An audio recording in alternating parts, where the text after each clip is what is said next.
شاعر آپ کے دیے ہوئے ہیں بہادر شاہ ظفر۔ بہادر شاہ ظفر آخری مغل حکمران۔ آئیے ان کے بارے میں جانتے ہیں۔ والدین کی اولین اولاد ہونے کی وجہ سے وہ ان کی آنکھوں کا تارا تھے۔ ابتدائی تعلیم شہزادوں کی طرز پر ہی ہوئی، جو کہ ہونا ہی تھی۔ ان کے پہلے اتالق حافظ ابراہیم تھے، جس سے فارسی اور عربی کی تعلیم حاصل کی۔ دادا اور والد سے ورثے میں شعر کہنے کا ہنر ملا تھا۔ شہزادے ہی تھے اس زمانے میں انہوں نے اشعار کہنے شروع کیے۔ شاعری کی ابتدائی تعلیم و اصلاح شاہ نصیر اور کاظم علی سے حاصل کی۔ ان کے بعد ذوق اور غالب کی شاگردی میں بھی رہے۔ انہوں نے عربی فارسی زبان کے ساتھ ساتھ گھڑ سواری، تلوار بازی، تیر اندازی اور بندوق چلانے کی کافی مہارت حاصل کر لی تھی۔ وہ ایک اچھے صوفی درچند کے جانکار، فارسی میان، سولہ قن میں ادیب و شاعر تھے۔ وہ 1857 تک حکومت کے کام کاج سنبھالتے رہے۔ یقیناً آپ کو پتہ ہے کس کے بارے میں پڑھ رہے ہیں؟ بہادر شاہ ظفر کے بارے میں۔ 63 سال کی عمر میں تخت پر براجمان ہوئے، یعنی تخت پر بیٹھے۔ دہلی پر شبخون مارے جانے کے بعد جنگ آزادی کا نعرہ مستانہ، دربار کی سازشیں، انگریزوں کا دوبارہ اقتدار پر قبضہ اور ان پر چلنے والے مقدمے میں سزا کے طور پر جلا وطن کرنے کا فرمان ایک پورا عہد ہے، یعنی ایک لمبی طویل داستان ہے کہ جس کے بارے میں جتنا آپ پڑھتے جائیں گے آپ کو سننے کو ملتا ہی رہے گا۔ ایک لمبی داستان ہے۔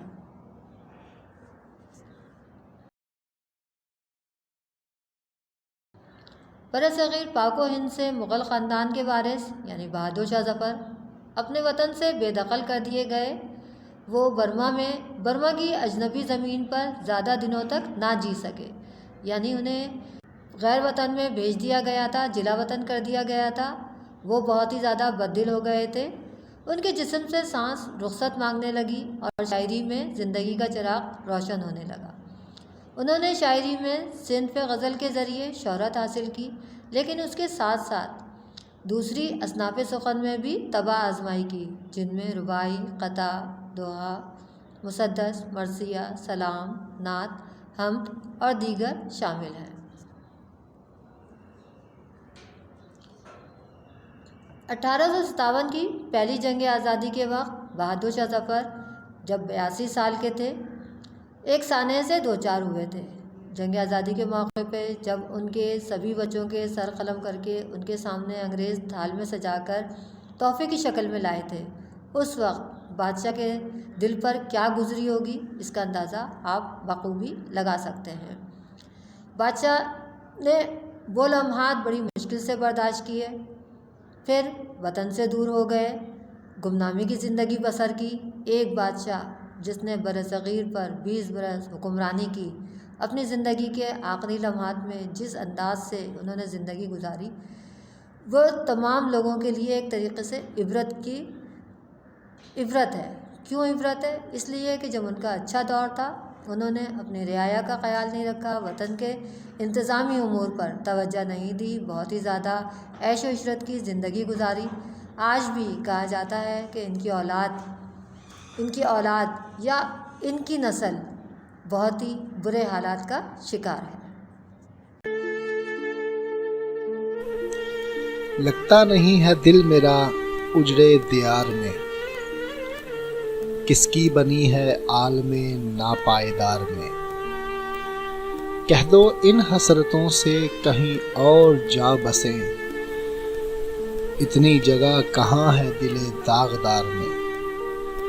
کانٹوں کو مت نکال چمن سے او باغباں، یہ بھی گلوں کے ساتھ پلے ہیں بہار میں۔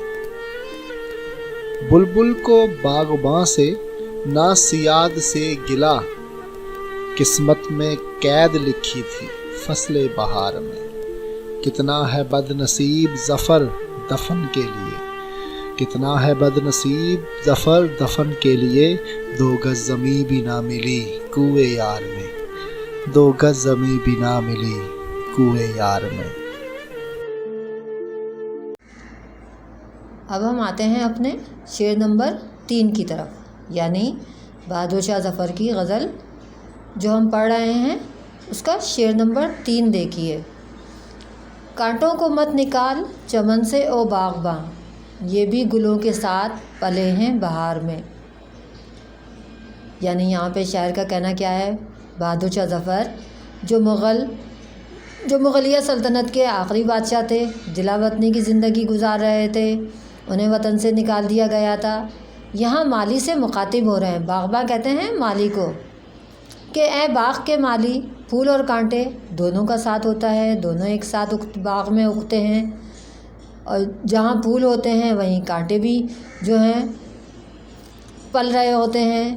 جس طرح باغ پھولوں کا گھر ہے وہیں کانٹوں کا بھی گھر ہوتا ہے، اور تم صرف اپنی ناپسندیدگی کی وجہ سے انہیں کیوں در بدر کر رہے ہو، ان کا تو کچھ خیال کرتے۔ یہ تو کانٹوں کے ساتھ ظلم ہے۔ اگر ہم اسے بادشاہ کی زندگی کے پس منظر میں دیکھتے ہیں تو شاعر کانٹے اپنے آپ کو کہہ رہے ہیں، کہتے ہیں کہ میری غلط پالیسیوں کی وجہ سے میری حکومت زوال پذیر ہو گئی، تو تم مجھے میرے وطن سے کیوں نکال رہے ہو؟ مجھے میرے وطن میں ہی رہنے دو۔ میں اپنی زندگی کے آخری دن یہاں گزارنا چاہتا ہوں، میں اپنی زندگی کے آخری لمحات یہیں گزارنا چاہتا ہوں، یہیں مرنا چاہتا ہوں۔ مانتا ہوں کہ مجھ سے بہت ساری غلطیاں ہوئی ہیں، لیکن مجھے میری غلطی کی اتنی بڑی سزا نہ دو، مجھے میرے وطن سے دور نہیں کرو۔ اب دیکھیے شعر نمبر 4 کو۔ بلبل کو باغباں سے نہ صیاد سے گلا، قسمت میں خیر لکھی تھی فصل بہار میں۔ بلبل ایک خوش الحان پرندہ، باغبان کہہ رہے ہیں مالی کو، صیاد کہہ رہے ہیں شکاری کو جو پرندوں کا شکار کرتا ہے، گلا کا مطلب شکوہ۔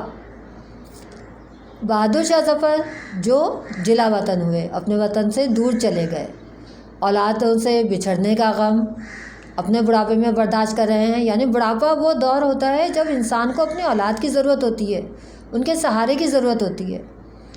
یہاں ان تمام تکالیف کو برداشت کرتے ہوئے اپنے آپ کو بلبل سے تشبیہ دے رہے ہیں کہ اگر ایک پرندے کو پکڑ کر پنجرے میں قید کر دیا جائے تو وہ کس سے شکایت کرے گا؟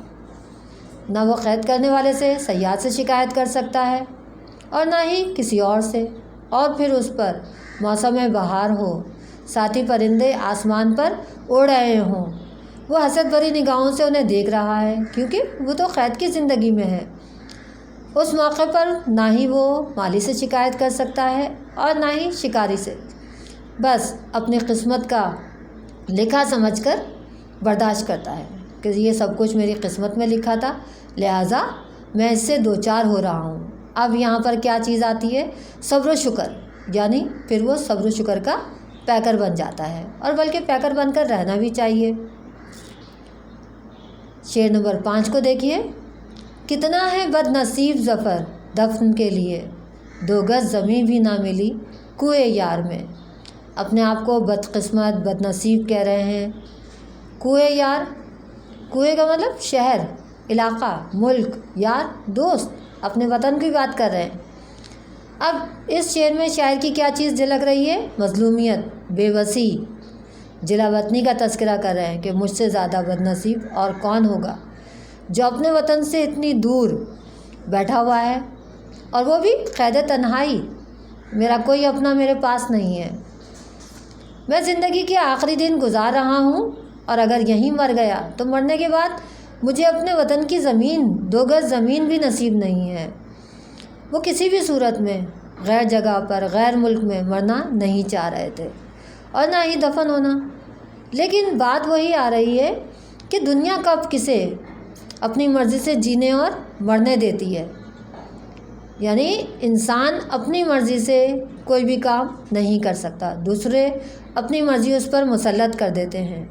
یہاں وطن کی محبت اور انسانی بے بسی نمایاں نظر آ رہی ہے کہ بادشاہ ہوتے ہوئے اتنا برا وقت آیا کہ قید کی زندگی گزار رہے ہیں، اور جب خدا نخواستہ اگر موت واقع ہو جاتی ہے تو نہ ہی اپنے وطن میں مریں گے اور نہ ہی وہاں کی زمین نصیب ہوگی، تو اس لیے اپنے آپ کو بد نصیب کہہ رہے ہیں۔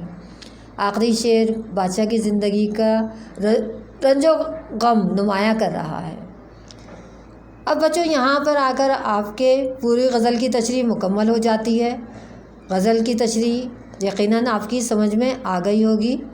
اب اس کے بقیہ اشعار کی تشریح بھی دی جا رہی ہے، اشعار کی تشریح کر لیجئے، اور اگلے کام کے لیے انشاءاللہ تعالیٰ پھر دوبارہ جب آپ سے ملاقات ہوگی تو ہم اگلا کام کریں گے۔